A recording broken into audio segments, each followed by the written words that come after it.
일생 동안 당신이 반드시 읽어야 할 100권의 책 일당백.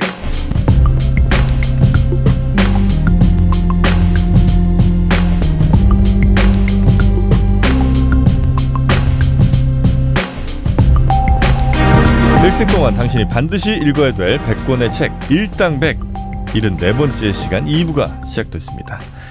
안톤 체홉, 정말 유명한 당대의 작가들이 모두 존경하는, 그리고 각 나라의 단편 소설 작가들이란 다 자기가 지 나라의 안톤 체홉이라고 주장하고 싶어하는 대단한 작가. 44살에 근데 요절하셨다고요? 네. 나보다 한 살 어린 거예요?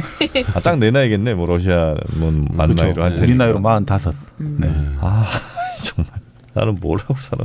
마지막 명언 남기고 준비해둬요. 불금쇼를 다시 갖고 있지 않습니까? 더 많은 전화번호가 필요해. 이런 말을 남기고. 카톡 사진과. 카톡은 하지 마. 분위기 안 좋아. 자, 우리 74번째 책 안톤 체호프의 갈매기 본격적으로 좀 들어가기 앞서서 하나 또 좀 전해드릴 말씀이 있습니다. 이 4월 27일 토요일입니다. 우리 정박님의 오랜만에 강의 한번 가볼까 합니다. 저희가 지난주에도 잠깐 말씀드렸습니다만 그 독서 모임이 아무래도 이제 계속 매주 오시기가 좀 힘든 경우들이 있어서 아예 그냥 몰아서 하루에 한 5시간 이렇게 막 모셔놓고 여러분과 어떻게 책을 그때도 한 권을 읽습니까? 어떻게 할까요? 아니면 특정한 주제로 한번 갈까요? 네, 원하시는 대로 올려주시면 다 맞춰드릴 수 있어요. 우리 정박님은 뭐든 가능하다고요. 네. 아마 풀코스예요, 풀코스. 뭔지는 모르겠지만요. 여러분 그냥 일단 예약하세요. 네. 예. 예약하시면 후회하지 않을. 그리고 구체적으로 조금 더 정해지면 일단 날짜는 4월 27일 오후 정도로 생각하시면 될 것 같고요. 대략 1시에서 6시 한 5시간 정도 이렇게 아마 할 가능성이 높습니다. 저희가 이 공지사항란에 그 예약하실 수 있는 링크 걸어 놓도록 할 테니까요. 일단 걸어주시고 자세한 내용은 다시 추후에 계속 공개해드리도록 하겠습니다. 참 이러기도 쉽지 않은데 그죠? 제 생각에 자양강장제나 커피 이런 거 필수로 가져오셔야지. 커피는 우리 1kg 커피에서 후원해 주실까? 그건 잘 모르겠지만 네, 정박님에게 5시간 강의 듣는 거 이거 보통 일 아닙니다. 네. 근데 진짜 남는 게 많을 그런 시간이 될 것 같습니다. 네. 4월 27일 토요일 그리고 강남에서 하겠습니다. 왜냐면 그때 이제 못 오신 분들이 너무 많아요. 인원이 다 차서. 그래서 오시고자 하는 분들 가능하면 다 오실 수 있도록 저희가 자리 마련하도록 하겠습니다. 안톤 체홉의 갈매기. 갈매기는 왜 갈매기예요? 근데 정민아님? 이 곡에 갈매기가 나와요. 그래서 갈매기가 상징하는 게 있는데 그래요? 이건 이제 뭔지는 좀 뒤에 공개해야죠. 좀 뒤에 공개합니까? 네. 일단 그러면 대략적인 줄거리를 좀 우리가 알아야 되는 거죠? 네. 갈매기의 줄거리. 어떻게 이것도 이원 체제로 일단 내가 대충 1차 정보 제공하면 정박님이 고쳐주시는 걸로. 소린의 대저택에 소리? 등장인물이 소리예요? 소린이라는 삼촌인데 이분은, 소린? 네, 이분은 그냥 크게 염두에 안 두셔도 되는 분이에요. 그래요? 네. 어쨌든 한 저택에 이제 모이게 됩니다. 사람들이. 아르까지나 아까 말씀드렸던 이분은 여배우예요. 여배우가 자신의 정부 뜨리고린이라는 작가를 데리고 이 저택에 방문을 합니다. 그러니까 자기 오빠 집에 오는 거예요. 원래는 모스크바에 사는 여배우인데 시골로 오는 거죠. 정부랑 애인이랑 차이가 뭘까요? 애인이 정부 아니에요? 느낌이 약간 다른 것 같아서. 정부는 보통 이제 그럼 동거남으로 가자. 애인으로 해도 될 것 같아. 그래요? 네. 동거남. 정부하니까 좀 엄습한 느낌을 준다죠. 정부하니까 좀. 체홉의 이거 희곡 자체가 엄습해요. 자, 아르까지나가 오빠네 집으로 옵니다. 약간 시골에 있는. 애인을 데리고. 근데 여기에는 자신의 아들이 살고 있어요. 아르까지나의 아들? 네. 이름은 꼬스자 뜨레플레프예요. 뜨레플레프. 뜨레플레프. 네. 근데 오빠네 집에 살고 삼촌네 집에 살고 있는 거예요 한마디로 아들이. 그건 잘 모르겠어요. 여기 다 모여 사는 것 같은데 친인척들끼리. 아르까지나는 저 모스크바에 잠깐 나가 있고. 네. 그 자기 엄마는 이제 유명한 여배우고. 엄마도 배우예요? 그러니까 아르까지나가 엄마잖아. 엄마가 유명한 여배우고 아들이 띠레플레프인데 이 아들 같은 경우에는 좀 실험적인 연극을 하고 싶어하는. 아들도 연극하고 싶고. 작가인데 기존의 연극 형식을 비판하고 자기는 실험적이고 좀 낡은 관습을 없애자 하는 이런 주의의 아들입니다. 네. 근데 이 아들이 작품을 만들어요. 연극 작품을 올리기로 하는데 그 작품의 여주인공이 바로 니나 되시겠습니다. 니나님. 이 니나는 배우를 꿈꾸는 그냥 시골에 사는 순수한 여자 처녀예요. 천연지는 나 처녀. 일단은 처녀로 가야 돼. 그래야지 이야기 전개가 극적이라고요. 네. 오케이 젊은 여자. 처녀성을 가진. 그래요? 니나. 네. 호수에서 태어나 호수를 사랑하는. 호수에서 어떻게 태어나? 야, 맞다. 아니 얘가 호수가가 있는 마을에서 그 주변이 호수라고. 가지고 그 보리스의 표현 같은데. 자연을 사랑하는 아주 그런 순수한 여자라고요. 니나. 이 정도가 대표적이에요. 등장인물은? 네. 그래서 모여서 뭐 해? 그래서 이 띠레플레프가 연극을 이제 한다고 했잖아요. 그래서 자기가 쓴 대본을 가지고 공연을 올려요. 니나를 여주인공으로 해서. 근데 거기서 공연을 올리는데 아르까지나는 마음에 안 드는 거예요. 아들의 연극이 너무 막 무슨 소리 하는지도 모르고 뭐 헛소리 하는 것 같고 기존 연극과 완전히 다르니까. 네, 마음에 들지 않아서 이걸 되게 비난해요. 아니, 연극 다 집어치워 뭐 하는 거야 뭐 이런 식으로 되는 거죠. 띠레플레프는 엄마가 여배우인 것에 대한 트라우마도 있고 자기가 그 한 작품에 대해서 그렇게 비난을 하니까 기분이 무척 상하죠. 그렇게 되면서 이제 니나랑도 사이가 뭐 다툼이 벌어지고 뭐 이렇게 돼요. 근데 니나가 아까 그 아르까지나가 데리고 온 애인이 있다 그랬잖아요. 그 애인이 뜨리고린인데 이 사람은 유명한 또 소설가예요. 이 사람한테 마음을 뺏기는 거예요. 니나한테? 니나가 이 사람을 좋아하는 거지. 뜨리고린을. 나이 많은 작가를. 근데 이 남자도 아르까지나의 애인인데 젊은 여자가 나 좋다고 하니까 또 마다할 이유가 없지. 언제든 오케이잖아요. 그래서 이 사람도 이렇게 여지를 주죠. 서로 띠레플레프랑 니나는 사이가 이제 벌어지고 그렇게 되면서 갈등이 일어나니까 이제 여기를 떠나게 돼요. 이 누가? 소린의 저택에서 아르까지나랑 뜨리고린이 가요. 이제 모스크바로. 아르까지나랑 애인이. 네. 이제 가버려요. 네. 근데 니나도 자기 이제 모스크바에 가서 좀 배우 생활도 하고 그러고 싶다 하는 마음에 같이 떠나게 되죠. 그 띠레플레프만 이 시골에 남게 된 거예요. 그리고 2년이란 시간이 이제 흘렀는데 그 사이에 뭐가 있었는지는 이 작품에서는 나오진 않아요. 대사로만 처리가 되죠. 대사 처리가 되죠. 그러니까 2년이란 시간이 흐르고 다시 이 저택에 모이게 됩니다. 다시 아르까지나와 뜨리고린과 니나가 모두 다 이곳에 돌아오게 돼요. 모스크바에 있다가. 근데 아르까지나랑 뜨리고린은 여전히 서로 사랑하는 사이고 알고 보니까 니나가 뜨리고린이랑 모스크바에서 썸씽이 있었고 애도 가졌었던 낳았다가 죽었죠. 2년간 동거 아닌 동거. 양다리를 걸친 거죠. 뜨리고린이. 뭐 지저분한 일들이 있었겠죠. 그리고 니나는 몸과 마음이 다 피폐해져서 고향으로 돌아오게 된 거죠. 그리고 띠레플레프는 이렇게 돌아온 니나를, 그러니까 짝사랑했잖아요. 니나를 좋아했잖아요. 돌아온 니나에게 다시 우리가 어떻게 좀 잘해볼 수 없을까? 난 너를 너무 사랑한다. 그렇게 했는데 니나는 거절을 해요. 그렇게 되면서 띠레플레프는 거기에 상심을 하고 건총으로 자살합니다. 그게 끝이에요. 아주 간단하죠? 딱 보니까 네. 안톤 싸움이야. 안톤 체홉의 어떤 자전적인 모르게 좀 있네. 그래서 이 애인 아르까지나의 애인이 안톤 체홉이고 아들이 이제 그 저 연출 잘하는 그 친구 하나 있잖아요. 스타니슬라브스키? 그 스키고 맞네. 맞죠? 그거 아니에요? 정박님이 이제 다 해석을 해주실 다 이제 정정 또 들어갑니다. 아니 정정은 아니고 네. 그 뭐 결국 갈매기란 게 지금 말씀대로 줄거리 자체로 보면 아니 지금 뭐 정말 불륜도 일어나고 어머니와 아들 사이에 갈등도 일어나고 또 아들이 엄마에 대한 오이디푸스 컴플렉스 그리고 이게 햄릿 이야기하고 똑같죠 사실은. 햄릿? 왜냐하면 아들이 이제 아버지가 없어요, 그죠?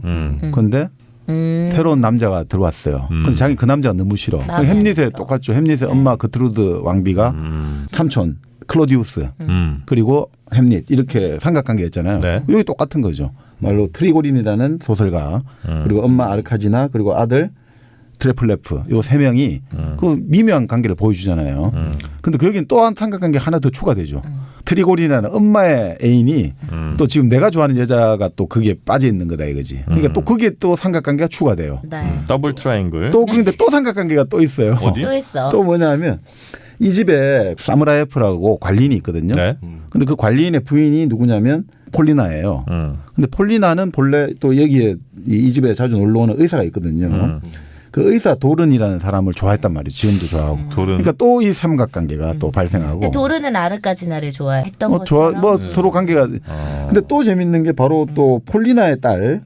폴리나의 딸이 흔히 말하는 마샤가 있는데 이 마샤는 또 아까 말한 그 드레플레프라는 젊은 바로 희곡 작가를 좋아하고. 그래서 이 여자는 항상 검은 옷을 입고 다닌단 말이죠. 네. 내 인생의 상복이에요. 저 남자 나를 받아주지 않으니까. 그게 또 아까 말한 니나하고 삼각관계가 되고. 그러니까 이 삼각관계가 어마어마하게 많이 깔려 있는 거죠. 그러니까 애초에 우리가 삼각관계가 깔리면 비극이잖아요. 네. 근데 삼각관계가 너무 많이 깔리면 희극이 되거든요. 그렇지. 그래서 한 장소에서 얘가 얘를 좋아하는데 얘는 또 얘를 좋아하고 얘는 또 얘를 좋아하고 막 질투하고 막 난리가 나. 그러니까 셰익스피어 한여름밤의 꿈 같은 경우도 그렇게 막 뒤섞여 버리잖아요. 그러니까 나중에 결국 그 사랑의 묘약을 가지고 또 해결이 되는데 여기는 해결이 안 되죠. 그러니까 이게 해결이 안 되는데 그게 코미디예요. 그러니까 완전히 엉망진창으로 풀리고 아무도 행복한 결말을 안 맞아요. 근데 그게 또 코미디예요, 진짜. 그러니까 어떻게 이렇게도 아무도 안 될 수 있을까? 그러니까 이런 것들을 보면서 이제 줄거리 자체로는 아주 어떻게 보면 이거 줄거리에 뭐가 있지 앙상해 보이는데 이 사실 대목이 아주 재밌는 이제 말들 대사가 감칠맛 나는 게 많거든요. 그 대사들이 진짜 아까 그 말씀해 주셨던 마샤 왜 당신 항상 검은 옷만 입나요? 하면 내 인생의 상복이에요. 이거 너무 멋지지 않아요? 저 오늘 검은색 입고 왔잖아요. 왜 안 좋은 일이세요?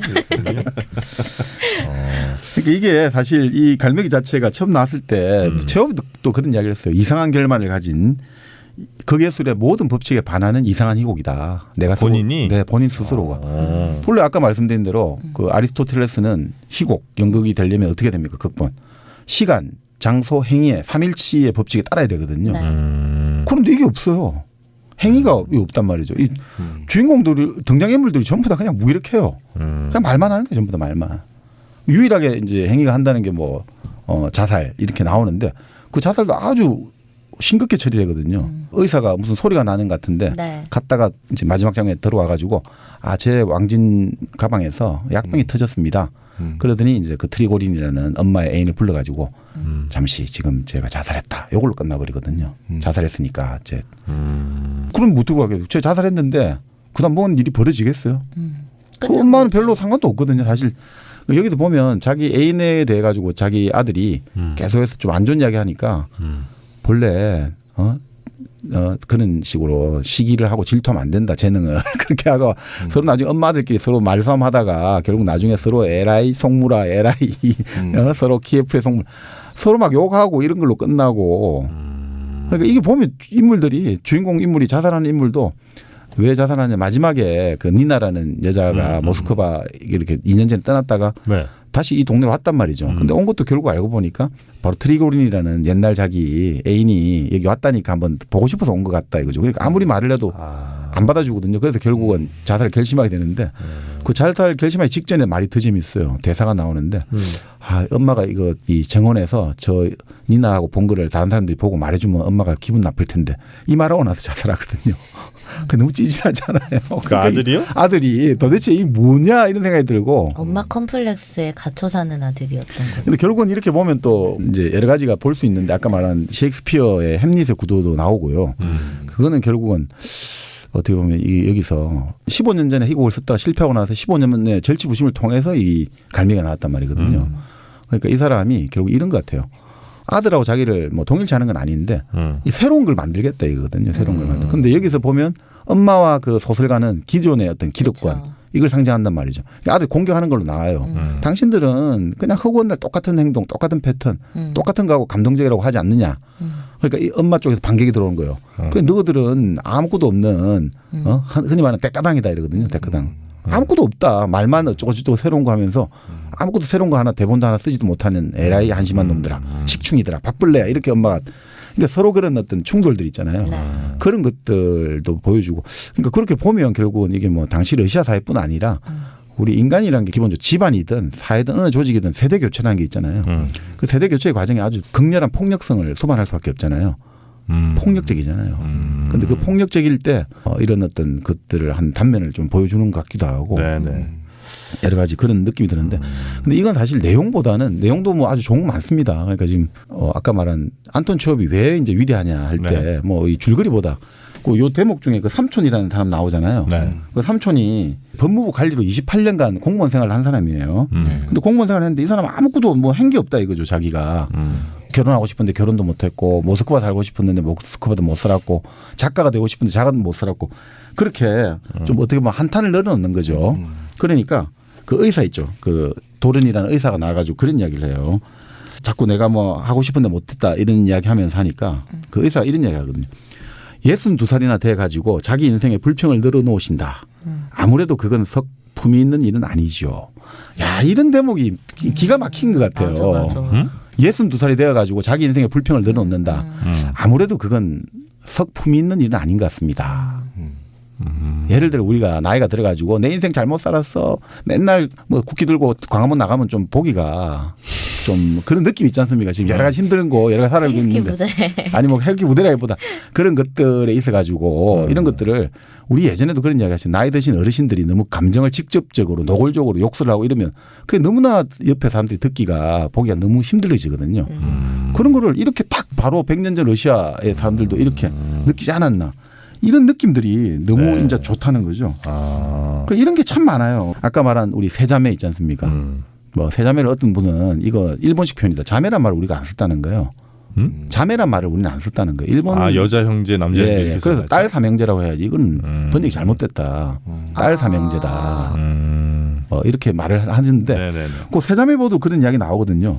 그 자매들이 모스크바를 아버지가 11년 전인가 이 딸을 데리고 이제 시골 여단장이 되고 왔는데 한번 떠난 모스크바를 다시 들어가지 못하는 거예요. 이 딸들은 계속 가고 싶은 거예요. 마치 강남에 살던 사람이 내 강남 떠나갔는데 다시 강남 갈 거야 하는데 못 간다 이런 생각하는 거죠. 그때 이런 이야기 하는 거예요. 이 딸들이 우리 아버지가 교육을 너무 잘 시켰어. 딸하고 자기 오빠가. 그래서 영어, 독어, 불어 이 외국어를 3개나 배웠다 이거지. 근데 이 시골에서는 아무 소용없는 그게 외국 교육이다. 너무 많은 교양은 소용이 없다. 그러면서 그것은 마치 뭐냐. 6째 손가락과 같다. 이게 너무나 이게 딱 적절한 표현이라고 해야 됩니까? 아주 적확한 표현이라고 해야 돼요. 너무 많은 교양은 이 시골에서는 6번째 손가락 아무 필요 없는 거다 이거죠. 불필요한 사치다 이거지.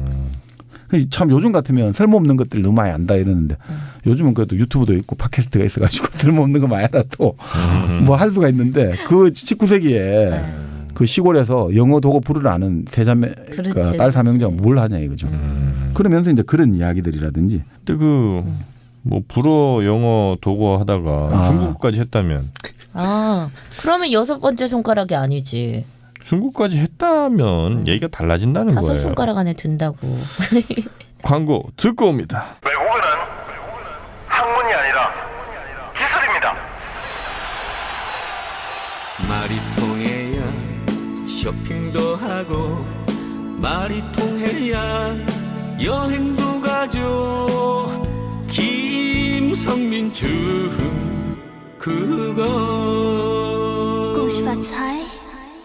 김성민 중국어 검색창에 김성민 중국어를 검색하세요. 네, 김성민 중국어.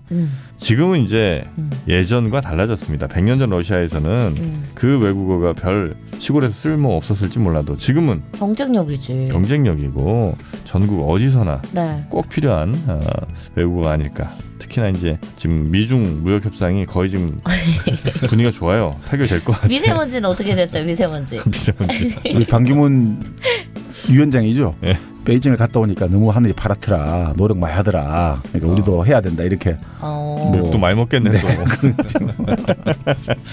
네, 하여튼 미세먼지 항의를 하려도 중국어를 좀 알아야 네. 가능하지 않을까. 근데 중국어가 성조가 있다 보니까 진짜 그냥 많이 들어야 되는 것 같아. 이거를 많이 듣고 보고 해야지 이거를 자연스럽게 내가 그 성조를 따라하게 되는 거지. 안 그러면은 배우기가 되게 어려운 언어 같아요. 아 근데 미국에서 또 우리 방송 팟캐스트 듣는 분이 이번에 김성민 중국어 광고 관련해서 이런 이야기를 보내오시더라고요. 뭐라고요? 광동어하고 우리 지금 우리말하고 상당히 비슷하다는 거예요. 자기들이 볼 때. 그래서 이게 되게 홍콩말. 네네네 그렇죠.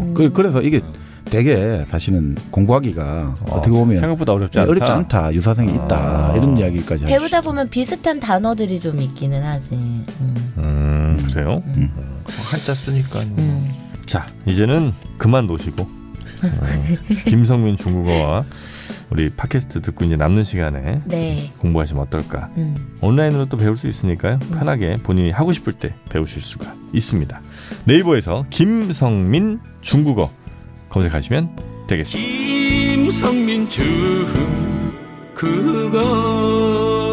恭喜发财. 자, 그 아까 뭐 하다가 넘어갔죠? 아니 그러니까 그렇게 외국어 이야기를 하면서 그 6인 6손이다, 6째 손가락이다 이랬는데 뭐 사실 그런 것도 있어요. 그 반야 아저씨라는 거 보면 거기서도 그런 이야기 나오거든요. 새엄마가 아주 예뻐요. 미녀인데 그러니까 이 전체의 딸이죠. 이 소녀가 좀 못났거든요. 그러니까 이 소녀가 자기 새엄마한테 좀 이야기할 게 있다 하면서 난 너무 못생겼어 이렇게 한탄하거든요. 그 새엄마가 위로를 해준단 말이죠. 넌 머릿결이 너무 아름다워. 그러니까 소녀가 딱 한마디요. 사람들은 못생긴 여자를 보고 그렇게 말하지. 넌 눈이 아름다워. 넌 머리칼이 아름다워. 그 지난번에 정영진 씨가 했던 말 아니에요. 특정 신체 부위를 가지고 예쁘다고 하는 거. 얼굴이 예쁘면 참 얼굴이 예쁘다고 할 텐데 특정 부위를 갖고 말한 건 안 예쁘다는 소리야. 그러니까 야 이게 참 진리네 진리. 아니 근데 러시아 분들이야 뭐 이쁘겠지. 아닌가? 내가 또 실수했나? 아 예쁘잖아 안젤리나 다닐로바. 아니 근데 이게 진짜 이게 체업에서 있어가지고 이게 너무 재밌는 게 저는 본 게 그런 대목도 있거든요. 반야 삼촌 이야기 좀 더 하자면 거기 보면 이제 반야 삼촌이 자기 여동생이죠. 여동생 남편이죠. 자기 본래 처남 매우사인데 여동생 죽었어요. 근데 또 자기 처남을 계속 뒷바라지 하는데 처남이 재혼한 여자 있죠. 이 재혼한 여자한테 너무 반해버린 거예요. 반해가지고 이거 너무 좋은데 사랑 고백해도 그 여자는 안 받아주는 거죠. 그래가 자기 친구한테 그 이야기하는 거죠. 그 여자 참 예쁜데 어쩌고 저쩌고 하니까 다른 친구가 야 그러면 한번 대시를 해봐 이렇게 하거든요. 그럴 때 뭐라고 말하냐면 그냥 우린 친구 사이야라고 말하거든요. 그 친구가 뭐냐면 딱 그 이야기를 듣고 벌써 이런 이야기 하거든요. 벌써? 친구 사이라고 말하니까 벌써 하는 거예요. 왜 벌써야 이러니까 본래 여자를 만날 때는 처음엔 아는 사람부터 시작해. 그러다가 그다음에 아는 사람이 애인이 되고 나서 그다음 단계가 친구야. 그러니까 넌 벌써 이렇게 이야기하는 거예요. 근데 이 대목이 어디서 나오냐면 제가 이 대목 읽다가 갑자기 딱 생각이 나는 거예요. 그 해밍웨이 소설 태양은 다시 떠오른다 있죠. The Sun Also Rises에 보면 이런 대목이 나와요. 뭐야? 모름지기 남자와 여자가 친구가 되려면 먼저 잠을 자야 된다. 이 대목이 나오거든요.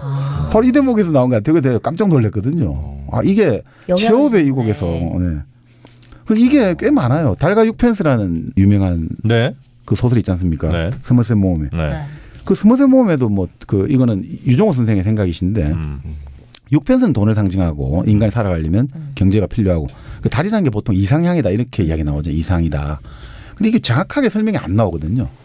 근데 이것도 제가 이 바로 갈매기에 보니까 나오더라고요. 달이 그 연극 할 때 저 달이 온다 뭐 춥다 부질없이 비추는 그거보다 그거 아니에요? 이거 아니야? 갈매기도 뭐 사자도 이거 아니에요? 그거보다 니나가 이제 트리고린하고 둘이 처음 이야기를 할 때 너무 반했잖아요. 선생님 너무 유명한 작가고 전 선생님처럼 되고 싶어 이러니까 선생님 사람 너무 멋져요 이러니까 트리고린이 이렇게 이야기한단 말이죠. 도대체 내 삶에 어디가 그렇게 좋다는 겁니까? 이렇게 하면서 나의 멋지고 빛난 인생에 대해서 뭐라고 이야기할까요? 이러다가 강박관념이란 게 있죠. 이렇게 이야기를 해요. 강박관념. 이를테면 어떤 사람이 낮이나 밤이나 오로지 달에 대해서만 생각한다고 칩시다. 나에게도 그런 달 달 같은 것이 있답니다. 떨칠 수 없는 어떤 생각 하나가 낮이나 밤이나 나를 사로잡고 있어요. 써야 된다. 이때 달이라는 게 여기서 바로 트리고린 입장에는 강박관념을 상징하거든요. 근데 그래 보면 이게 달과 육펜스의 그거잖아요. 달과 육펜스에서 정권에서 잘 다니던 그 스트릭랜드라는 주인공이 어느 순간에 갑자기 그림을 그리겠다고 난리를 친단 말이죠. 근데 그게 어쩔 수 없다 이거죠. 나는 이거 반드시 그림을 그려야 되고 나도 설명을 못 하겠어. 내가 지금 돈 잘 벌어서. 바로 이 갈매기에서 이 트리고닌이 말하는 뭔가 강박관념 같은 거. 이게 바로 달과 육펜스에 나오지 않았냐. 이게 이제 유정호 선생님께서 말씀하신 건데 제가 이거 보면서 갈매기 보고 이렇게 읽다가 보니까 이 갈매기를 읽고 해밍웨이라든지 스머센 모험 이런 후대 작가들이 이런 거를 많이 생각한 거 아니냐. 특히나 스머센 모험도 취업처럼 의사거든요. 의사 출신이란 말이죠. 그러니까 이런 것들이 서로 많이 있지 않느냐 이런 생각이 많이 들더라고요. 네. 달과 육펜스의 달이 이상향 이런 것보다는 어떤 강박관념. 네. 조영진 씨 광고 같은 거네. 우리 일당국에서. 맞아. 그렇죠. 강박관념이잖아요. 너무 힘들어. 너무 힘들다 진짜. 이런 표현들이 참 좋은 게 많군요, 체홉이. 그렇죠. 그러니까 이게 사실 아주 뭐 아름다운 것들이라기보다 우리 인간 삶의 한 국면들을 정말 핀셋처럼 딱 콕 집어낸다고 해야 되나요? 우리가 어떻게 딱 이건 저항도 못하는 딱 찔렸을 때 우리가 숨도 오 하다가 그냥 우리가 반항도 못할 만큼 때가 있죠. 우리를 폐부를 깊숙이 찌르는 악소리도 안 나오는 그런 유명한 부분. 우리 정민여도 기억나는 게 있겠죠? 저는 그런 부분도 그런 부분인데 인물들 간의 심리적인 거 이런 걸 좀 생각하게 됐던 것 같아요. 그런 부분은 넘어갈래 그냥? 보면서 그건 정박님이 하셨으니까. 그런 부분 아직 많이 남았어. 그러면 저는 그 부분 그 마샤 그 앞에 얘기했던 그러니까 너는 왜 맨날 검은색만 입냐 제 인생의 상복인 걸요. 이게 너무 여자 마음을 대변하는 거예요. 왜? 난 이해를 못하겠네. 아니 짝사랑하는 남자가 있는데 그 사람이 날 안 봐. 죽고 싶겠어 안 죽고 싶겠어. 그게 삶이겠어요? 그래? 그러면 그러겠고 만약에 행동을 하면 그래서 이 남자한테 돌진을 해가지고 야 너 나랑 살자 해가 만약에 거절을 당하면 뭐 죽는다든지 아니면 에이 뭐 이렇게 하면 되는데 이 여자가 선택하는 거는 정말 별 볼 일 없는 다른 남자랑 교사가 결혼하는데 그래 애도 낳아요. 근데 관심이 없어 애를 낳아도. 그리고 나서도 애한테 관심이 없어? 네. 내가 사랑하지 않는 사람의 애니까. 근데 더 재밌는 게 뭐냐면 이렇게 하는 거야. 근데 그러면 조만간 그 남편이 발령을 다른 데 가버리면 별로 이제 안 보면 그만이다. 그리고 또 결혼하는 이유도 결혼을 하면 어차피 새로운 일들이 막 생겨날 거다. 네. 그래서 이제 이런 걱정을 떨쳐낼 거다. 네. 이런 식으로 나오거든요. 그러니까 이게 완전 코미디 같잖아요. 문제가 있으면 그 문제의 원인을 가지고 한번 부딪혀 가지고 행동을 할 용기가 없는 게 다들. 그러니까 아까 말씀드린 대로 말만 좀 하는 거예요. 말만. 행동을 안 하고. 근데 그게 사실 우리 현대인하고 너무 비슷하잖아요. 무기력하잖아요. 우리가. 그러니까 차라리 정말 한번 내가 좋아하는 사람이 있다. 그럼 행동으로 나서가지고 한번 뭘 저질러 보든지 그것도 할 용기도 없고 그렇다고 뭐 다른 거 하려니 이게 너무 힘든 것 같고 아무것도 못 하고 있는 거죠. 그래서 그 끝부분에 2년 지난 다음에 그 작가가 와가지고 당신 결혼했냐고 물으니까 결혼했다고 행복하냐고 그러니까 결혼했다고요. 이렇게 대답을 하는 게 행복하냐? 결혼했다고요. 이렇게. 뭐 말투는 이렇게는 안 했지만 네. 그러니까 이게 여기 나오는 외삼촌 소린도 그렇고 이런 사람들이 항상 삶의 기회가 여러 개 있을 거 아닙니까? 근데 삶의 기회를 그냥 기회가 왔을 때 그냥 계속 두 눈만 뜨고 바라만 보는 거예요. 그러다 놓치고 나서는 내가 그럴 수 있었는데 자기 연민에 빠져가지고 한탄만 하고 있고. 그러니까 뭔가 행동을 했으면 차라리 결론이 나왔을 텐데 근데 한탄만 하면서 또 일상생활은 계속 진행되고 있는 거다 이거죠. 그게 코미디 아니고 뭐냐 이거죠. 근데 그런 면에서 보면은 니나가 가장 어떻게 보면 능동적인 인물이 아닌가. 왜냐하면 자기가 그렇죠. 사랑하는 뜨리고리는 어쨌든 따라서 모스크바로 갔고 내가 배우가 되겠다는 일념으로 갔고 그리고 다녀와서도 어떻게 보면은 이제 자기는 버림도 받았고 그러면은 누가 나 좋다고 하면 거기에 그냥 정착하고 살면 되잖아요. 2년 뒤에 트레플레프가 자기 사랑한다고 했을 때.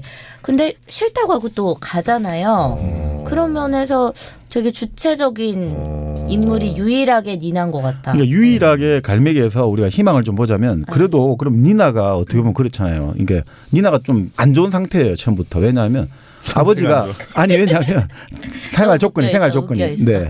왜냐하면 아버지가 새엄마가 결혼하면서 본래 자기 엄마 죽은 엄마의 어떤 영지를 다 그냥 자기 마음대로 써버리고 이거 돈도 없죠. 그 상태에서 이제 트리고린이라는 사람이 사실 꼬시는 거죠. 이 니나가 트리고린에 이게 뭘 선물을 주면서 거기 트리고린의 책 중에 한 대목을 읽어봐라고 해가 딱 트리고린 읽어보니까 당신이 나의 생명을 원하신다면 언제든지 와서 가져가세요. 그러니까 이 트리곤이 완전 미쳐버리는 거예요. 거기서 그래서 모스크바를 가면서 너도 그럼 따라와라. 그러니까 말 그대로 우리 무진기행 생각하시면 되죠. 네네. 무진기행에서 그 주인공 나가 하인숙이라는 여교사한테 그래 내가 먼저 가서 너가 오면 오고 그다음 편지를 찢어버렸지만 여기 트리고리는 같이 갔지만 근데 트리고리는 자기 의지가 없는 사람이에요. 여자가 좋아한다고 하니까 그냥 그렇죠. 갔는데 아르카지나가 막 뭐라 하잖아요. 그럼 꼼짝 못 하는 거예요. 아 그래 당신 뜻대로 할게. 그래 아르카지나는 저 인간이 이제 나한테 꼼짝 못해 이러면서 이렇게 딱 결정 나는데 그러니까 그렇게 2년간 사실은 밖에 나산 거라기보다는 양다리를 걸치며 살았겠죠. 그러면 니나는 결국 그래서 애도 낳았지만 애도 죽어버리고 결국 배우는 되긴 됐지만 완전 단역이에요. 그리고 지금 여기도 그런 대목이 나와요. 이제 자기가 어느 지방 극단하고 계약을 내가 출연해야 되는데 돈 많은 놈들의 돈 많은 사람들의 그런 죽은 그림 이거를 내가 또 감당을 해야 돼. 이렇게 나와요. 거기도. 참 그건 19세기 러시아도 뭐 마찬가지겠죠. 이런 대중 앞에 공개적으로 활동하는 사람에 대해서 항상 그 여러 가지 돈을 가지고 권력 가진 사람들이 스폰서. 그런데 이제 그런 이야기를 하는 거죠. 그럼에도 불구하고 자기는 트리고린에 대해서 그 마음이 사라지고 나쁜 놈 이런 게 아니란 말이야. 여전히 사랑하고 있다. 그러면서 이런 이야기를 하는 거죠. 자기가 그 배우가 됐단 말이죠. 이제 트리고린도 문제고 난 배우가 됐는데 지금 말씀대로 이렇게 하는 거죠. 우리가 하는 일에서 중요한 것은 명예가 아니라 내가 동경하던 그 눈부신 명성이 아니라 참는 능력이란 걸 이제 나는 알아요. 니나가 유일하게 여기서 뭔가 변화의 모습을 보여준다는 거죠. 다른 모든 사람은 똑같아요. 그 말씀 한 번만 더 해주시겠습니까? 우리가 하는 일에서 중요한 것은 명예가 아니라 우리가 하는 일 중에 중요한 건 명예가 아니라 내가 동경하던 그 눈부신 명성이 아니라 참는 능력이란 걸 이제 나는 알아요. 이렇게 하는 거죠. 참는 능력이다 이거죠. 우리 프로이드 할 때 말씀드렸지 않습니까? 네네. 참아야 하느니라. 참아야 하느니라. 왜냐하면 우리가 마음대로 하다 보면 사람을 죽여야 되고 패야 되고 이렇게 하는데 그러면 이 문명사회 가족이든 뭐 모든 사회가 유지가 안 되잖아요. 그러니까 참아야 하는데 참으면 병이 나서 사람이 죽잖아요. 이 진짜 병이 나잖아요. 정신병이 나잖아요. 그러니까 병이 안 나면서 어떻게 참느냐. 그러니까 근본적으로 우리는 불만을 가질 수밖에 없다. 이제 문명이라는 것은 그 불만을 가질 수밖에 없는데 야만은 행복하겠죠. 야만은 막 네 마음대로 권력을 가지고 돈을 가지고 내 마음대로 해버리면 좌절되는 게 없으니까 행복한데 문명인이라는 것은 기본적으로 불만을 가질 수밖에 없거든요. 근데 사실 어쩔 수 없어요. 문명이라는 건 뭐냐. 우리 이건 좀 너무 그하지만 스페인의 그 대중의 반역이라는 책을 썼던 오르테가 가세트라는 사람이 있는데 그 사람이 그런 이야기. 문명이라는 것은 공동생활을 같이 하겠다는 의지라는 거예요. 우리 같이 살아가겠다는 의지. 그러니까 내하고 싫은 사람, 내 적, 내 원수도 같이 살겠다는 그 의지가 문명이라는 거죠. 그게 아니면 문명은 성립이 안 된다는 거죠. 문명은 약한 적까지 살아가겠다는 같이 끌어안겠다는 의지라는 거예요. 아니 강한 적은 우리가 어떻게 할 수가 없잖아요. 그러니까 강한 적은 살 수밖에 없죠. 강한 적을 내가 죽일 수 없고 때릴 수 없으니까. 근데 약한 적은 내가 밟아버리고 싶잖아요. 약하니까 저거 없애버리면 되는데 그 약한 적을 끌어안겠다는 게 바로 문명이거든요. 그러니까 정치라든지 국내 정치뿐 아니라 국제 정치 이런 모든 핵심은 저놈을 다 때려 죽이자 이러잖아요. 북한을 다 핵폭탄으로 없애버리자. IS를 핵폭탄으로 없애버리자. 그거 없애집니까? 한 발 터뜨리면 2,500만이 다 한꺼번에 죽습니까? 몇백만이 죽으면 또 살아남은 사람들 그 원한을 품고 온갖 세계 테러를 하지 않겠습니까? 네네. 그리고 사실은 미국의 9.11 테러라는 것들은 그 바로 또 그 전에 있어가지고 여러 가지 어떤 미국의 중동 정치에 가져왔던 여러 많은 무고한 사람들이 희생되고 이런 것들에 반작용이 나오듯이 절대로 그렇게 할 수가 없거든요. 그러니까 결국은 이 여기서도 보면 참는 능력이라는 거죠. 그거는 사회생활뿐 아니라 이 개인에게도 이 사람이 딱 그러잖아요. 자신의 십자가를 짊어지고 믿음을 갖는 거야. 나는 믿음을 가지고 있기 때문에 그렇게 괴롭지 않아. 그리고 나의 사명을 생각할 때는 인생이 두렵지 않아. 이렇게. 니나는 결국 그것이 남들이 보기엔 저건 정신승리야. 근데 그건 중요하지 않다는 거죠. 내가 내 사명을 자각할 때는 나는 두려운 것도 없고 괴롭지도 않다. 결국 이런 것들 아닌가. 이런 생각을 하는 거죠. 그런데 트레플레프는 결국은 슬프게 이야기하는 거죠. 당신은 자신의 길을 찾았고 당신이 지금 어디 가는지를 알고 있군요. 그런데 나는 여전히 백일몽과 한영의 혼돈 속에서 헤매고 있습니다. 그러니까 결국 제일 나약해. 얘가 문제야. 트레플레프가. 아들. 근데 엄마가 사실은 아르카지나가 너무 좀 아들에 대해서 사랑을 안 줘서. 그러니까 이 엄마가 사실 7만 루블을 가지고 있는 걸 나와요. 예금이. 그 7만 루블의 돈이 이렇게 나오거든요. 자기 외삼촌 소린이 지금 좀 시골 생활 답답하니까 자기 엄마가 돈을 조금만 도와주면 1년 도시 생활에 필요한 돈이 1,500루블로 나와요. 1,500? 네. 그럼 40년치 도시 생활 할 수 있는 돈을 엄마는 갖고 있는데 안 주지. 자기 오빠가 야, 너 애 3년간 옷 안 불로 버티고 있어. 그러니까 애한테 좀 해외 이런 데 외국에 좀 보내주면 어떻겠냐. 그러니까 엄마가 외국 내가 돈이 어디 있어 이러다가 그럼 옷이라도 한 벌 하니까 옷은 한 벌 사줄까 하다가 여배우가 무슨 돈이 있어요. 나는 은행가가 아니야. 이렇게 돈 하나도 안 써요. 엄마가. 어떻게 보면 엄마가 아주 속물이에요. 이 정말 유명한 여배우고 뭔가 문학과 예술을 막 말하는데 실제 엄마는 돈 주고도 안 쓰는 거예요. 친자식이 아니었나? 그러니까 이 엄마로 상징되는 어떤 뭐라고 해야 되나 기득권이든 부모 세대와의 어떤 갈등들, 구세대 전통과의 갈등들이 트레몰리포 같은 경우는 그러니까 여기서 뭘 어떻게 해야 될지 모르겠다 이거죠. 그러니까 흔히 말하는 좀 이 사람들 일종의 잉여 인간들 있죠. 당시에 러시아 지식인들 있잖아요. 근데 공부는 많이 했어. 근데 이 사회에서 내 자리를 못 찾고 있어. 그럼 사회에 대해서 불평불만이 사일 수밖에 없잖아요. 그 상태에서 민중들과 같이 뭐 뜻을 해야 되는데 민중하고 같이 뭐가 잘 안 돼. 그럼 내 사명은 뭔지 모르겠고 정말 어디로 갈지 모르는 이런 것들이 사실은 트레몰리포 아들이고 그런 아들은 결국은 그 마지막 했던 게 결국 연애란 말이에요. 사랑. 근데 엄마도 남자한테 뺏기고 소설가. 트리고린. 트리고린. 그리고 자기 애인도 뺏기고. 그럼 난 도대체 뭐냐. 근데 그게 가만히 생각해 보면 또 이런 것도 있어요. 바로 그 지금 그 아들 세대가 보여주는 게 결국 아들은 아버지 세대에게 그런 이야기를 하잖아요. 본래 이제 기성세대에게 왜 내 젊은 내가 나의 짝이 될 젊은 여성과 나의 운명을 기성세대가 결정하느냐. 전쟁을 결정하는 거는 청년세대가 전쟁에 나가 싸움할 사람들이 결정한 게 아니잖아요. 나이 든 사람들이 결정하잖아요. 또 자기 짝이 될 자기 나이 또래의 젊은 여자들도 자기들하고 안 놀고 돈 많은 사람하고 놀잖아요. 돈 많은 할아버지들하고 놀잖아요. 그러니까 이것들에 대한 것들이 사실 트리고린 입장에서는 트리고린이 바로 그런 기성세대를 상징하고 자기 모든 걸 다 뺏어가는 거죠. 그러니까 자기가 이 사람이 애초에 이제 갈매기를 사냥을 해가지고 그 니나에게 던져주잖아요. 그러니까 이게 뭔지 모르겠어요. 이 갈매기란 것들은 자기의 이상일 수 있고 자유로운 그건데 자기 스스로 그걸 쏘았다. 자기 스스로 죽였다고 되겠죠. 그 갈매기가 자기일 수도 있잖아. 자유롭게 날고 싶고. 근데 죽여가지고 그걸 그 애인에게 니나에게 던졌다 이거죠. 근데 그걸 보고 저기 트리고린은 기성세대 트리고린은 오히려 그걸 내가 박제를 해야겠다. 박제를 해야겠다. 그래서 실제로 니나도 수집을 하잖아요. 네. 그 니나 수집한 다음에 2년 후에 2년간 그냥 버린 거죠. 그죠? 그다음에 또 나중에 2년 후에 만나가지고 당시 관리인이 그 예전에 갈매기 박제를 했는데니까 전혀 기억도 못해요.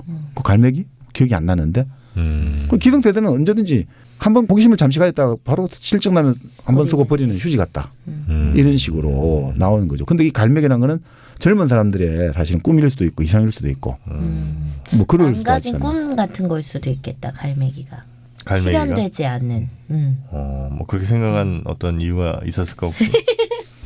아니 갈매기를 쐈으니까 갈매기를 쐈는데 이런 거 있잖아요. 내 꿈이 너무 현실이랑 괴리가 큰 거지. 그러면 그냥 포기하게 되는 거 같은 거. 내 꿈이긴 하지만 그냥 내가 내 스스로 내 꿈을 망가뜨리는 그런 거. 갈매기 뭐 그 정도면 꽤 해석을 잘했어요. 갈매기에 대해서 이제 다시 한번 좀 정리를 해주자면 갈매기는 어디에 삽니까? 주로 항구에 산단 말입니다. 그래서 떠나가는 배를 보면서 거기서 이제 새우깡 하나씩 얻어먹는 거 아니에요. 네. 근데 갈매기는 바다까지 나가진 않아. 늘 항구에서만 머물러요. 그래서 떠나가는 애들 보면서 아쉬움을 달래고 또 들어오는 애들 보면서 또 다른 먹이를 찾게 되는 아주 수동적인 존재인 거지. 됐어 이해? 그건 맞아요? 갈매기가 바닷가 안 가는 건 맞아요, 정박님? 바다 멀리까지는 안 가지 않을까요? 바다에서 있지 않습니다. 하긴 뭐 어디 영화나 아니 뭐 새가 그런데 바다를 안 보면 가면 어디를? 아니 갈매기만 보면 아 이제 곧 육지가 있겠다 뭐 그런 그러니까. 얘기긴 하니까. 그러니까 육지 근처에만 있다는 거지. 그러니까 막 뭐 건너서 저 섬까지 가고 이런 일을 잘 안 한다는 거예요. 그러니까 바다를 가로질러 가는 그게 없다 이거네요. 그렇죠. 그러면. 배들은 이제 그렇게 수동적이다. 뭔가 적극적이고 이렇게 이제 건너가는데 이 갈매기들은 그 건너간 애들만 바라보면서 그 부스러기만 먹는 거예요. 바로 이런 존재가 갈매기 제목에 쓰인 게 아닌가. 저는 안톤 체홉과 이렇게 대화합니다. 거기 인물들이 그렇다. 근데 저 영화에서 보면 이제 거기 그 니나가 돌아와가지고 I'm the seagull이라고 그러잖아요. 네. 그러니까 그 갈매기, 네가 죽였던 그 갈매기, 더 시걸이 뭐 여러 의미가 있겠지만은 난 네가 죽였던 그 갈매기다. 누구한테 그래 얘기해? 콘스탄틴. 드레플레프. 예, 드레플레프한테 돌아와서 이제 얘기를 그렇게 하는 걸 보면은 갈매기를 상징하는 게 니나 아닌가. 그냥 자기 자신. 네, 그럴 수 있죠. 그러니까 젊은 사람들의 네, 뭐 여러 가지 해석할 수 있겠지만 또 그런 생각도 좀 들게 하더라고요. 그게 맞는 거 같네. 그래서 트레플레프가 결국은 그 사랑이 좌절되니까 총으로 쏴서 죽인 거고 갈매기를. 근데 이게 참 어쨌든 마지막 장면이 너무 좀 더덥잖아요. 그러니까 권총 자살? 예, 약병 터지는 소리 나고 엄마는 그 와중에도 계속해서 게임한다고 정신 없고. 그러니까 이게 보니까 뭐 주인공 죽었는데 아무런 변화가 없잖아요. 그러니까 이게 또 코미디를 하는 이유 아닌가 싶어요. 코미디라 보는 게. 근데 저는 그게 더 비극적인 게 왜 뭐 그런 얘기 하잖아요. 뭐 인생은 가까이서 보면 뭐 비극인데 멀리서 보면 비극이다. 지금 그게 주장하는 게 체홉이잖아요. 근데 제가 봤을 때는 오히려 그냥 그거 자체가 너무 멀리서 봤을 때도 비극인데 가까이서 봤을 땐 가까이 보면 오히려 코미디다. 그렇게 볼 수도 있죠. 멀리서 봤을 때 비극이거든요. 제가 봤을 때는. 그럴 수도 있네요. 그거는 그렇게 이해하면 안 됩니다. 그럼 가까이서와 멀리서를 거리의 관점에서 보면 안 되는 거예요. 그러면 아이고. 가까이서 본다는 얘기는 내가 이 사람과 감정을 이입해서 본다는 겁니다. 그 상황에 감정을 이입해서 본다는 거지.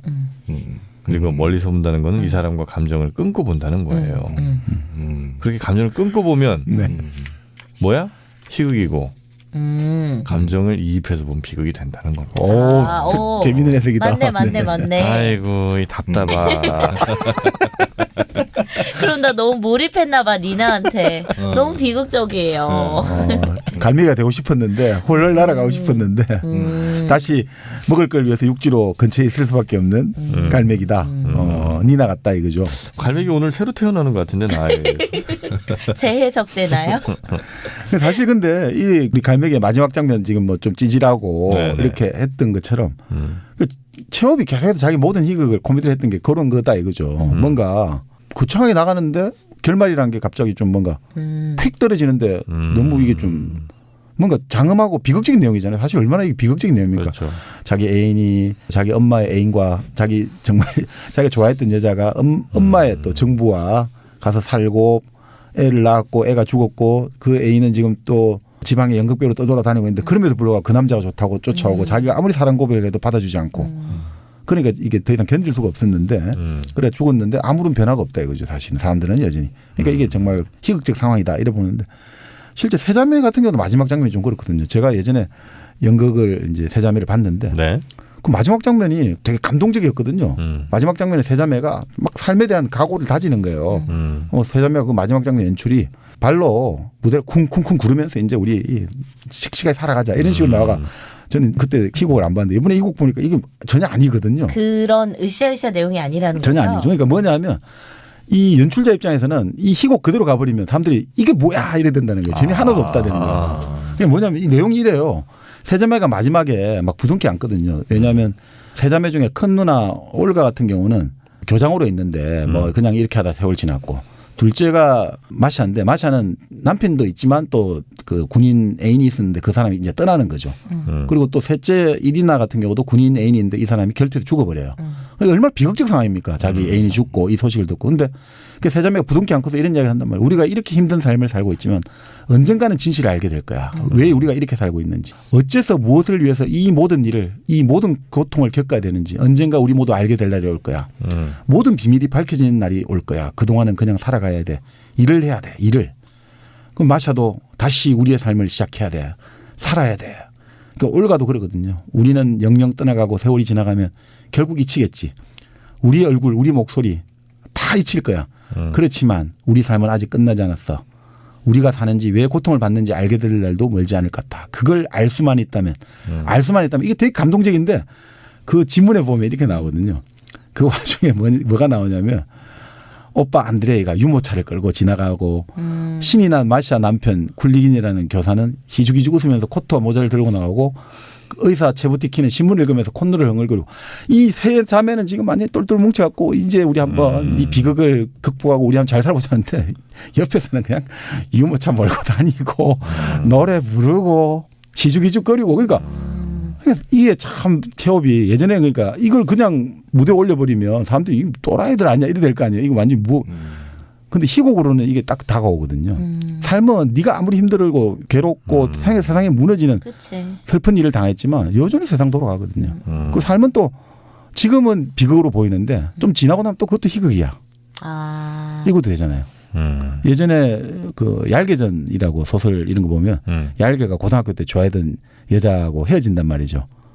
그러니까 이게 너무 집에서 반대를 하는 거죠. 우리 집 운전기사의 딸하고 어떻게 네가 사귀냐 이런 식으로 하니까 그때는 이제 막 자기가 죽겠다 그러고 난리가 났는데 한 20년이 지났어요.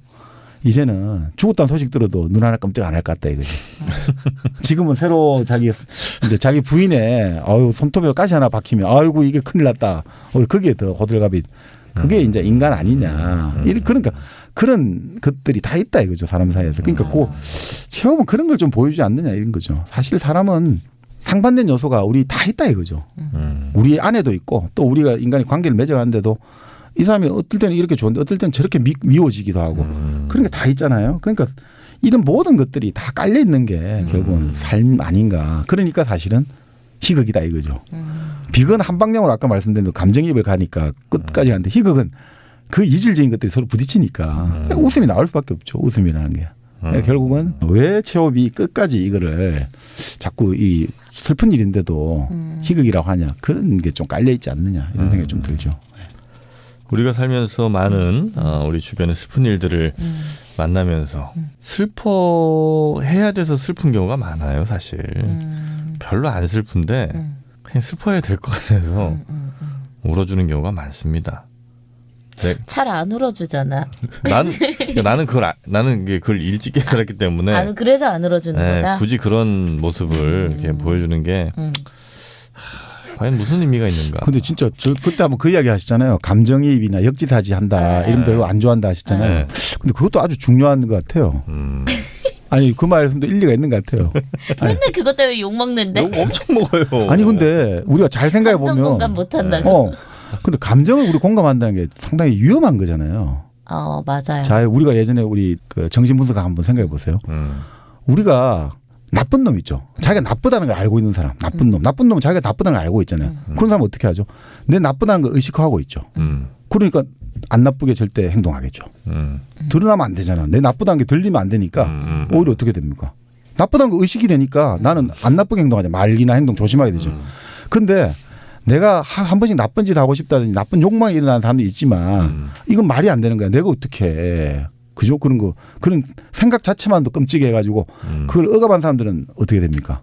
무의식에 억압해 놓으면 무의식은 돌아온다 했잖아요. 그리고 그걸 자기가 의식할 수가 없다 했잖아요. 그 사람은 끊임없이 보여주거든요. 자기가 갖고 있는 욕망을 드러내준단 말이죠. 그러니까 진짜 나쁜 놈은 드러내주지 않는단 말이죠. 나쁘다는 걸 의식하고 있는 사람은 그 나쁘다는 행동이라든지 언동이 안 나타나요. 나쁘다는 놈, 진짜 나쁜 놈은. 그 정도로 나쁜 놈은 아니에요, 제가. 아니 그게 아니라 내 말은 그게 아니라. 그러니까 이상한 사람. 아니 네가 막어봐. 그게 아니라 그러니까 지금 말씀대로 진짜 나쁜 놈이었어. 그 소통한다는 게 아주 위험하다는 거죠. 그러니까 소통이 위험한 게 공감이 잘못하면 위험하다는 거죠. 그러니까 우리가 역지사지해갖고 서로 마음을 바꿔보자고 하는데 내 마음이 어떤지 어떻게 알아? 나쁜 놈이면 진짜 예를 들어 진짜 나쁜 내 마음을 가지고 그러니까 지금 예를 들어 정희 씨 말은 오히려 이거네. 정영진 씨는 나쁜 놈은 아니지만 정박님 말은 그러니까 나쁜 놈은 맞는데 사기꾼은 아니다 이거야. 아니죠. 붙여버리겠네. 아니 그거보다 그러니까 기본적으로 오히려 그 본능적으로 경계를 하고 있다 이거죠. 내가 어떤 사람과 공감하고 역지사지한다는 게 가져올 수 있는 위험을 여기는 본능적으로 좀 알고 있다 이거죠. 그게 누군가의 감정입이 잘못한다는 건 상당히 위험할 수 있다는 걸 안다는 그게 거죠. 이제 저는 1차적이고 2차적은 누군가에게 공감하는 순간 어쨌든 난 세상에 옳고 그른 일은 없다고 보거든요. 모든 일을 상대적으로 생각하고 선악의 구도로 전 이해하지 않기 때문에. 바로 체업이네요. 체업입니다. 상반된 요소를 다 갖고 있다. 그렇죠. 그렇기 때문에 누군가에 공감하고 그 사람 편을 드는 순간 그 상대되는 사람에게는 내가 오히려 폭력이 될 수도 있다. 그래서 저는 공감의 능력이라는 게 누구에겐가 편들기 위한 것이 아니라면 같이 공감을 해주든가 아니면 아예 그 공감에서 어느 정도 거리를 두는 게 난 맞다고 보는 거예요. 그래서 공감의 아주 높은 단계에 올라가다 보면 그러니까 왜 아기 때는 나의 감정에만 충실하잖아. 그치. 그러다가 뭐 엄마 정도 감정하다가 한 청소년기 때쯤 되면 내 친구들한테만 공감을 한단 말이에요. 네. 근데 점점 이 수준이 좀 높아지다 보면 내가 교통사고가 났지만 내가 여자친구 타는 차에서 교통사고가 났지만 여자친구 편만 들어주는 게 아니라 상대 차량 생각도 내가 하게 되고 그러면서 정말 그 하이 레벨로에 가다 보면 그래서 중요한 게 법과 제도구나. 이 너무나 복잡한 공감들을 다 할 수가 없으니까. 그래서 난 그 단계라는 거야. 근데 그런 것도 아니 그러니까 그 말 맞아요. 사람이 우리가 감정을 이야기하잖아요. 그런데 이제 우리가 18세기부터 19세기 이렇게 계몽주의가 이성이라든지 이런 걸로 사람의 폭력을 제어할 수 있고 감정을 제어할 수 있다. 너무 이성이 독조가 되니까 그 반작용으로 이제 생의 철학이든 니체 같은 사람이 나왔잖아요. 실존. 근데 문제가 있잖아요. 감정이 우위에 서버리면 감정을 긍정해버리잖아요. 그럼 그건 폭력하고 연결되기 되게 대단히 쉽습니다. 감정을 우선해버리면 우리가 감정을 중요하다 감정에 우선해버리면 그건 바로 폭력하고 연결돼요. 지금 말씀대로 감정이라는 것은 기본적으로 그 호를 딱 전제를 하기 때문에 좋다 나쁘다에는 내 감정이야. 그건 근거를 제시할 필요가 없어요. 내가 어떤 이성을 말하고 설득을 하고 의견을 제시할 때는 내 근거가 필요한데 감정은 그 감정 자체인 거예요. 네. 그러면 이 감정은 아주 폭력적이 될 수 있고 이것은 결국 나중에 사실 파시즘이라든지 나치즘이 사실 이 감정하고 연결되거든요. 맞아요. 그래서 저는 사실 감정도 물론 이성 갖고 너무 제어해가지고 사람의 어떤 생명력을 옥죄면 곤란하겠지만 그렇다고 해서 감정을 너무 우리가 고양하라 감정대로 살아가라 그건 상당히 위험합니다. 그 사람의 삶을 아주 폭력적으로 만들고 맞습니다. 그건 제멋대로 만들 가능성이 아주 높다는 거죠. 저는 이거 좀 공감하는 게 요즘 저 원래 이런 거 공감 잘 못했었잖아요. 이런 거에 뭐예요? 그러니까 막 감정 공감해 주는 그러니까 정영진 씨가 막 그렇게 선 자르고 막 이러는 거 되게 뭔가 비인간적이고 자기밖에 몰라 약간 이렇게 생각하는 주의였는데 전 요즘 이 정영진 씨 말에 편을 들어주고 싶은 게 그러니까 이런 게 있어요. 여자들끼리도 뭐 남편 욕을 하든 시댁 욕을 하든 막 자기 살기 힘든 얘기를 막 모여서 하잖아요. 근데 이제 공감을 해준다고 하는 말들이 사실은 진심이 아닐 때가 있어. 그러니까 예를 들면 뭐 상대방이 뭐 남편 욕을 막 하는데 막 나까지 막 없는 남편 욕을 막 다 끄집어서 하는 거야. 그러니까 그게 되게 잘못된 정보일 수가 있다라는 거죠. 맞아요. 그리고 사람이 이제 감정이입을 하고 들어주는 건 좋은데 네. 예를 들어갖고 너무 깊숙한 이야기를 듣게 되면 네. 그럼 결국은 그것들을 내가 너한테 해주기 때문에 너도 나한테 사람은 반드시 서로 호혜성을 요구하게 돼 있거든요. 맞아요. 내가 비밀을 털어줬으니 그걸 안 해주면 그다음부터 너는 미워지는 거죠. 왜냐하면 내가 지금 손해를 봤잖아요. 내가 나의 모든 비밀을 너한테 알려주는데 너는 안 알려줘. 그러니까 넌 나쁜 놈이 되는 거예요. 그러면 그게 상당히 이게 우리가 소통하는 것들도 기본적으로 우리가 잘 생각해 봐야 되는 게 이성적 소통과 감정적 소통 이것들이 다 조화를 이루어가야 되는데 우리가 한 방향으로 가지고 소통을 한다든지 그러니까 예를 들어 우리 소통을 하려면 술을 먹어야 돼요. 아니면 소통을 할 때 술 말고 무조건 우리는 아무것도 음식도 안 먹고 그냥 이야기만 두 극단을 다 피해야 되는 거죠. 이 두 극단이 잘못되면 상당히 이제 사실은 폭력적인 결과를 많이 가져오거든요. 그래서 결국 좋은 관계들이 있는데 우리가 모든 걸 다 보여주는 관계라는 것들이 반드시 그 관계의 지속성을 보장해 주는 건 아니에요. 우리가 친해지자해서 모든 거를 처음부터 다 까발린다고 해서 친해지는 건 아니에요. 참 인간 삶이라는 게 그러니까 이 체오프 말처럼 상반된 요소를 같이 안고 가야 되거든요. 그러니까 이거는 나쁘고 좋고 이런 게 아니라 그렇다고 해서 우리가 또 벽을 둔다. 나는 요까지만 갈 거야. 그것도 참 어리석은 거거든요. 나는 절대 너하고 요 이상선은 넘지 않을 거야. 그것만큼 또 어리석은 일은 없단 말이죠. 그럼 사람이 자연스러운 감정이나 자연스러운 어떤 그 행위를 차단해는 차단막을 자기 스스로 만들어놓으면 그것도 얼마나 불쌍한 사람입니까? 그러니까 이게 참 어려운 과제죠. 저는 이제 앞으로 정프로 대신 정호프로 가겠습니다. 나랑 호프랑 잘 맞아. 최호프 씨랑 잘 맞아. 아니 장자할 때는 또 장자도 잘 맞아. 그러니까 이게 유명한 사람이랑은 다 잘 맞아. 루소도 잘 맞으고. 그러니까 이게 어느 레벨 이상 올라가면 다 비슷한 뭔가가 있나 봐. 그게 큰 하나의 원칙.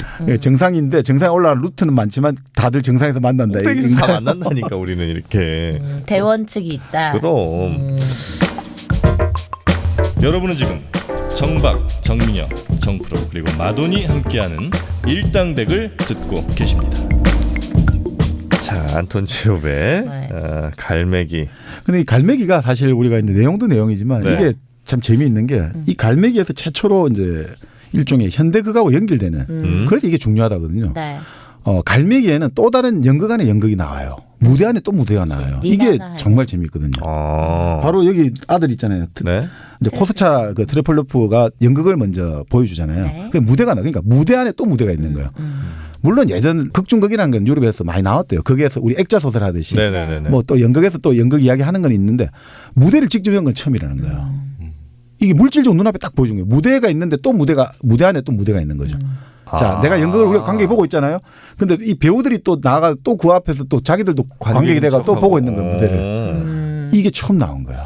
연극에 이게 그 갈매기가 위대한 게 뭐 아까 말씀드린 대로 뭐 극예술의 법칙도 반하고 뭐 결말도 반하지만 연극에 관한 연극이라는 거예요. 이게 아주 메타적이라는 거예요.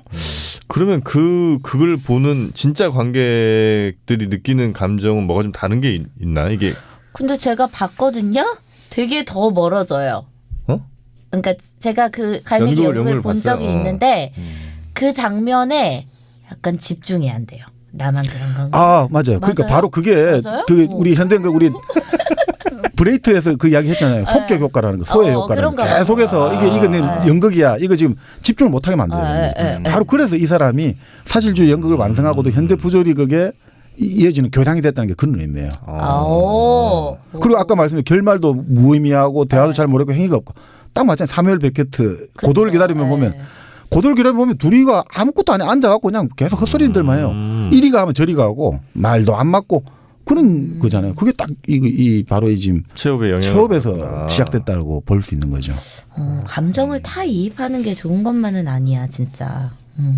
오늘 난 큰 수확을 가졌다고요. 그러니까 이 체업이 발견해낸 게 그래서 참 이런 게 무대를 발견했다는 거죠. 이게 참 체업은 그냥 무대라는 걸 지금까지 당연한 건 줄 알았잖아요. 체업이 발견한 게 무대를 발견해가지고 이 무슨 말이냐면 이 무대라는 것 극장 안에서는 우리가 흔히 말하는 말과 행동 이것만 갖고 연기라고 하잖아요. 그런데 심지어 침묵까지도 긴장을 불어넣을 수 있다라고 발견했다는 거죠. 벚꽃동산 보면 마지막에는 그냥 침묵으로 나오거든요. 근데 그 침묵이 어마어마한 감동을 던져준단 말이에요. 우리에게. 어떤 천마디 만마디 말보다 더 큰 울림을 딱 메시지를 우리에게 막 그냥 불도장 찍듯이 우리 마음속에 꽉 찍어준단 말이죠. 그런 것들까지 이 사람이 관련해가지고 이 사람은 딱 뭐냐면 배우가 무대 위에 서 있기만 하면 바로 그게 극적인 긴장을 딱 가지고 온다는 거죠. 이 무대를 발견한 거죠. 그 제가 이거 보면서 느낀 게 이게 누구 이야기하고 똑같다는 거죠. 어떤 일본의 우치다 타츠루라는 철학자가 있는데 이 사람은 교단에 서 있기만 하면 누구나 스승이 될 수 있다는 거예요. 어린애든 뭐든 딱 내가 어떤 교단이란 무대에 딱 서 있기만 하면 누구나 그 사람이 말을 하든 안 하든 헛소리를 하든 안 하든 그 자체도 다 사람들은 뭐냐면 그 사람이 발신한 메시지를 해석하려고 한다 이거죠. 그 해석을 해가 스스로 이거 만들어내니까 그건 스승이란 거죠. 그러니까 배움에서는 무조건 학생이 주체예요. 내가 해석하는 사람이 주체거든요. 해석권을 갖고 있는 사람이 주체이기 때문에 그래서 그래서 제가 이제 우스갯소리로 가장 좋은 스승은 자기 자신이라는 거는 내가 스스로 내 스승이 돼야 된단 말이죠. 그렇게 할 때 되는데 바로 내가 무대에 서 있고 뭔가 돼 있다는 그 자체로도 하나의 사건이 된다는 건데 실제로 이제 누가 그 이야기를 하더라고요. 무대 위에 올라서 있는 경험이 있는 사람 안다. 빈 극장 아니라 할지라도 아무도 없단 말이에요. 빈 극장에 혼자 있어요. 그런데도 나는 딱 올라가면 내가 주위에 보이고 있다. 내가 보이고 있는 거잖아요. 어쨌든 아무리 뭐 사람은 없다 하더라도 그 사실 때문에 내가 취하는 모든 동작이 의미 있게 된다는 이상한 감정을 경험하게 된다. 아무도 없는 빈 무대에 나 홀로 올라가가지고 그냥 내가 뭐 웃기도 하고 울기도 하고 걸어갔다 왔다 갔다 이 모든 것들이 뭔가 내가 지금 이 우주에 이 지금 뭔가 카오스의 세계 속에서 내가 어떤 코스모스를 만들고 있다 이런 느낌을 준다는 감정을 경험한다는 거죠. 그렇기 때문에 그런 이야기 하잖아요. 예전에 우리 음악 공연에 이런 음악 공연 혹시 기억나세요? 제가 그 이름을 까먹었는데 제가 음악 공연을 하러 사람들이 보러 갔어요. 근데 이제 피아니스트가 들어와요. 근데 피아니스트가 딱 피아노 앞에 앉아요. 근데 앉았는데 아무것도 안 하고 가만히 있어요. 그러니까 사람들이 처음에는 조용하게 있어요. 곧 시작하겠지. 5분이 지나서 시작 안 해. 그 사람들이 처음에 소곤소곤 이야기하는 거죠. 뭐야 하다가 갑자기 웅성웅성해지고 이게 뭐 하는 거야 장난치는 거야. 그러다 갑자기 이 사람이 딱 하면 또 갑자기 또 조용해지고 이렇게 시간이 지나고 나서 이 사람이 갑자기 가서 인사를 하고 자 오늘 한 편의 음악 이제 콘서트를 마치겠습니다. 이 사람들 자체가 다 같은 하나의 어떤 이 만들어낸 거죠. 그러니까 그런 것처럼 이 무대라는 게 하나가 있다는 것 자체만 이거 사건이 만들어지고 공연이 된다는 거죠. 그래서 이 갖고 있는 매력들이 있지 않습니까? 그러니까 그 일본에서 유명한 말들 있잖아요. 무대에 3번 쓰고 거지 생활 3일 하면 그 매력에서 빠져나올 수가 없다는 거죠. 무대에 3번만 서면 절대 그 무대에서 벗어날 수가 없다는 거죠. 무대의 마력에서 그 무대가 일종의 자기장에 내가 사람을 끌어당긴다는 거죠. 그 자기장에서 탈출할 수가 없다는 거죠. 그 매력에. 거지 생활도 3번 해보면요. 3일 해보면 예전에 그 노숙자 취재할 때 체험한다고 노숙 이런 거. 이런 뭡니까 차가운 시멘트 바닥 있잖아요. 거기 자면 처음에는 냉골에 못 자는데 이 자다 보면 이게 사람이 하루 자고 나면 노곤노곤해진다고 해야 됩니까? 이 몸이 다 그냥 이 뭐라고 해야 되나요? 이게 풀어지면서 그 묘한 그 흔히 말하는 사람들이 뭐 대마초하고 나서 늘어진다 이런 느낌이라는 거예요. 그러니까 이게 뭔가 내 몸이 내 몸 같지 않고 뭔가 해리되는 느낌 이 느낌 때문에 모든 사람들이 자기를 도와준다는 느낌을 가지거든요. 고지를 하면 내가 당연히 다 가서 돈을 한 푼 주세요. 뭐 음식을 식당 들어가서 음식을 달라. 이걸 하면서 이게 뭐라고 하냐 연기라는 느낌이 준다는 거죠. 그것도. 지금 내 자신과 뭔가 벗어나는 뭔가를 준다는 거죠. 아 그래요? 네. 근데요 정박님 제가 연기를 아주 조금 해봤던 사람의 입장으로서 무대 서봤잖아 그러니까 3번이나. 이런 것도 있어요. 여기 지금 갈매기의 니나 대사 중에도 나오는데 나는 무대 위에 제대로 서 있을 수도 없었고 목소리도 내 마음대로 나와주질 않아요. 난 내 손을 어떻게 해야 할지도 모르게 돼버렸어요. 당신은 연기를 하면서 이건 아닌데 자기가 하는 연기가 형편없다는 걸 알 때 배우의 심정이 어떻다는 걸 짐작도 할 수 없을 거예요. 이게 바로 정박님한테 하는 제 말입니다. 네, 저는 배우가 아니니까. 아니 그러니까 이게 되게 어렵잖아요. 그렇죠. 연기라는 거 네. 자체가. 근데 배우를 꿈꾸면서 혹은 배우 생활을 하면서 연기를 하면서 이게 안 될 때가 있거든요. 내가 연기를 하면서도 나 지금 집중을 못하고 있을 때가 있잖아요. 네네. 이 연기 되게 이상하다. 나 지금 뭐 하고 있는 거지? 이런 생각이 들 때 그 자괴감도 엄청 크거든요. 그래서 오히려 한번 무대에 올라갔다가 그런 걸 느낀 사람은 무대 공포증. 무대에 오르질 못하는 거죠. 그러니까 우리가 똑같이 뭐 방송하는데 만약에 생방했는데 내가 방송에서 막 말 못해가지고 그 다음 방송할 때 얼마나 트라우마가 생기겠어요. 그러니까 주로 연기도 그런 정민현은 그쪽이 많았던 모양이구나. 어떤 무대에서 짜릿함이나 뭐 집에 가면 이런 거보다는 나 뭐 하고 있지? 내 손 어떻게 해야 되지? 지금 걸음걸이가 이상한 것 같은데 막 이런 거. 이게 우리 정민현님 같은 경우는 그러니까 그게 필요했네요. 그러니까 뭐요? 메소드 연기가 필요했네. 아예 몰입을 했어야 됐네. 그러니까 배우 직업을 가진 분들은 정말 대단하신 분들인 것 같아요. 그만큼 훈련도 많이 필요하고. 그래 고생했어요 우리 정민현. 고생 많았습니다. 자, 하여튼 우리 체오프의 갈매기는 저는 좋았던 것 같아요. 괜찮았어요. 아주 괜찮았어요. 충분히 일당백 들어올 수 있었습니다. 그럼 됐어요. 정민여의 선택은 아주 좋았고요. 네. 저의 선택은 바로 1kg 커피입니다. 나 뭐 작품 나오는 줄 알고 기대하고 있었는데. 1kg 커피는 깔끔해. 나만의 커피, 나만의 향기, 나만의 여유. 1kg 커피. 와, 난 이 강박증에 이제 슬슬 끝나가는데 빨리 해야 되는데. 달. 네, 그 옆에서도 느껴지거든. 오늘 커피 광고 아직 안 해도 어떻게 하지? 일단 끝나고 해야 되나? 자, 우리의 선택은 바로 1kg 커피죠. 여러분도 다 똑같으시죠? 네, 1kg 커피. 네. 최고의 원두, 최고의 로스팅, 최고의 맛과 향. 그러면서 아주 합리적인 가격. 네. 합리적이라기엔 사실 좀 저렴해.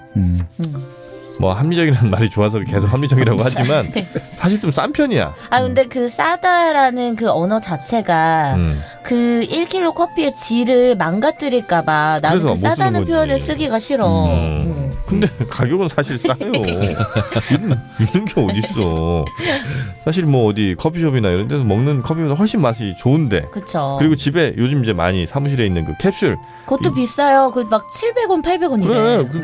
그 진짜 그거랑은 맛이 비교가 안 됩니다. 제가 보증합니다. 자, 1kg 커피. 사무실에서도 카페에서도 네. 그리고 가정집에서도 여러분 조건에 맞는 여러분이 원하시는 모든 커피가 1kg 커피에 다 있습니다. 포털 사이트에서 1kg 커피 검색하시거나 저희 일당백 공지사항에 있는 광고주 리스트 보시면 네. 1kg 커피가 잘 연결이 돼 있으니까 그거 참고하시면 좋을 것 같습니다. 일당백과 함께하는 1kg 커피였습니다.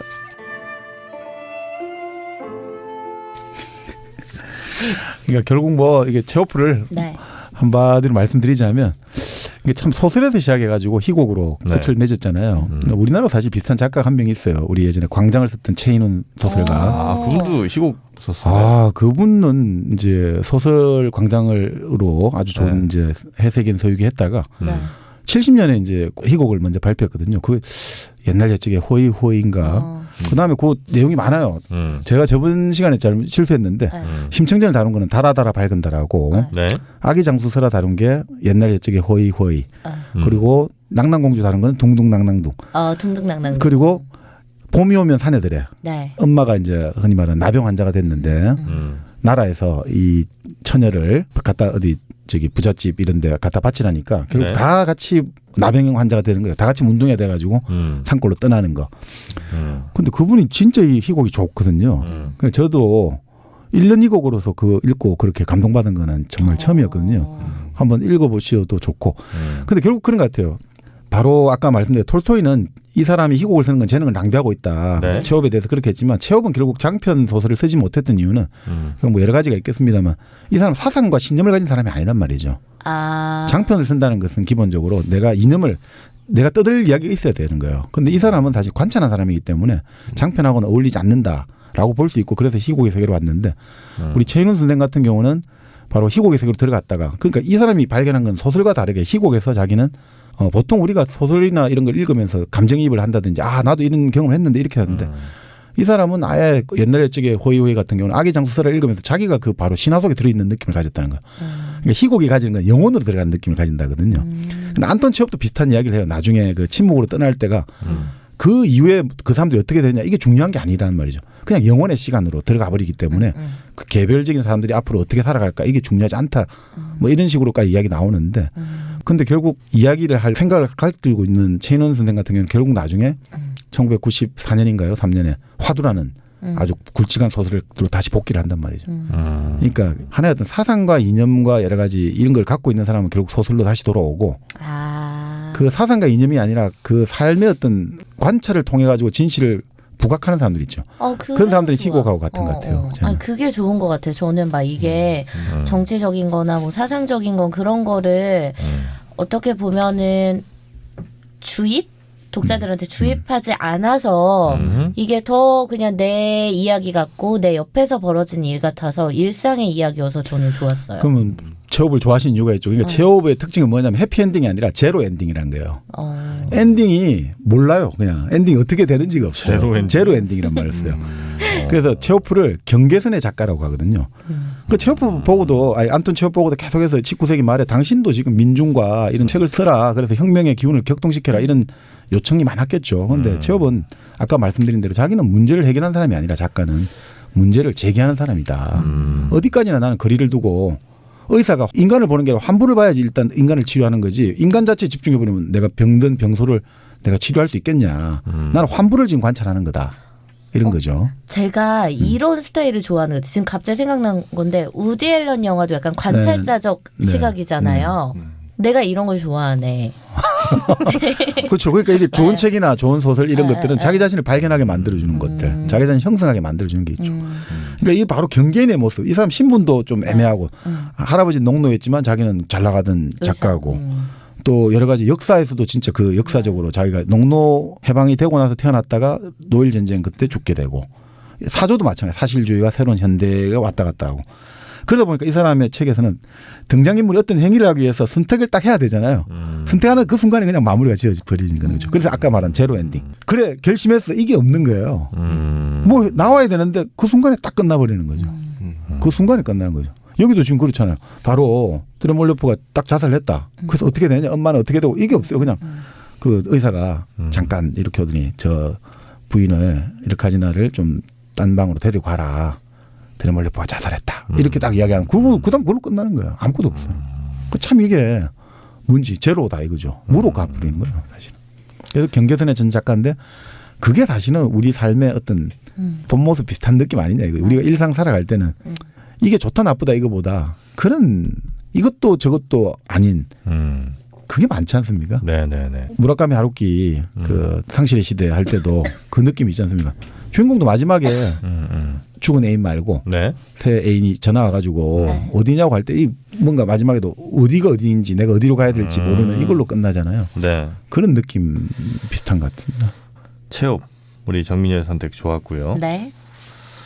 다음은 누구예요? 다음은 어떻게 우리 마도님 하시겠어요? 아니면 제가 할까요? 뭐 제가 해도 되고 제가 뭐 하나 골랐다가 양이 너무 많은 것 같아가지고 또 재미도 없더라고요. 다시 보니까는 바꿔야 될 것 같아가지고. 정프로 가세요 그러면. 저는 네. 지금 후보가 3개예요. 뭐예요? 왜 이렇게 많아? 모리스 메를로 뽕띠, 앙리 베르그송, 질 들로에즈 3명의. 뭐 다 프랑스 작가예요? 내가 프랑스 철학을 좋아하잖아. 너무 이거 완전 첨단까지는 아니지만 너무 난해한 현대 철학자들이네요. 그래서 3명 중에 한 명이 될 텐데 여러분이 원하시는 걸로 한번 가볼게요. 정박님이 안 원하는 것 같아요. 아니 애초에는 그 나무 심는 사람 하죠. 왜 자꾸 이랬다 저랬다에 경계선에서. 오늘 내가 너무 강력했던 거지. 맞아. 네. 부담돼갖고 지금. 안톤 체홉한테 비빌 언덕을 지금 찾다 보니까 이렇게 프랑스 현대 철학자까지 나온 거죠. 그래서 지금 아주 사람들이 모를 만한 걸 해갖고 앞을 못하게 해야 되겠어. 사람들이 들으면 뭔 소리인지 모르게.